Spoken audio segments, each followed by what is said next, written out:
বলো কিছু। Let's go. Hey guys, back to my other blog. তো দেখো এখন দাদা গল্প টাইম ঘুরতে আইছি। তো সামনে ব্রিজের এখানে আইছি, কারণ এখানে জায়গাটা অনেক ঠান্ডা জায়গা আছে, ভালো লাগে এখানে আইলে। बात तो सही है। তো এমনি জায়গাটা খুব সুন্দর, ফটো টটো তোলার লেগে তো খুব ভালো একটা জায়গা। তো আমরা আইলাম, আইয়া ফটো টটো তুললাম, অল্প টাইম বইলাম, তখন ঘরে যাবো গা। তো অল্প নিচেও নামলাম, জল টল কম আছে এখন। তখন 11টার মতো বাজে, তখন বাড়ি যেয়ে ভাত খাবো, খিদেও লাগছে। তো দেখো আয়া খাইতে বয়ে গেলাম গা। তো মা ডিম আমলেট করে দিচ্ছে, তো এটা দিয়ে খাইতে আসছে সকাল ভাত।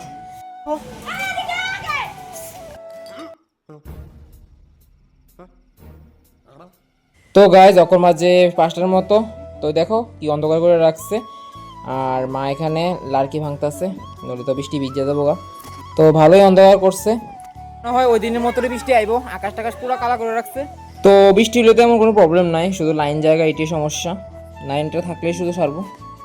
তো এই বাতাসে গাইজ 40-এর নিচে যারা ওয়েট আছে তারা দয়া করে ঘরে থাকো, নইলে উড়ে যাওয়ার সম্ভাবনা আছে। তো আমরা বাইরে, কারণ আমরা 40-এর উপরে আছি ওয়েট। তো তোমরা অবশ্যই এই জিনিসটা খেয়াল রাখো। তো দেখো বৃষ্টি আয়া পড়ছে, তো ওই দিনের মতো বৃষ্টি আইছে না, আমি তো ভাবছিলাম ওই দিনের মতো বৃষ্টি আইব। তো মাকে কইছিলাম টিফিন করে দিতে, তো দেখো এই বৃষ্টির মধ্যেও করতেছে। তো চাউমিন তো কালকে আনছিলাম, বাট কালকে তো বৃহস্পতিবার আসছিল, যার লেগে আর করা হয়েছে না। তো খুব টেস্ট হয়েছে এটা। তো এই অন্ধকারে তো গাইস খাওয়া দাওয়া শেষ করে আইলাম, তো লাইন তো গেছে গা। তো আমার সম্ভাবনা আছে একটু আগেই আইয়া গেছে একবার। ঠিক আছে গাইস, আজকে একটু পর্যন্তই, দেখা হবে পরের ভিডিওতে। Thank you.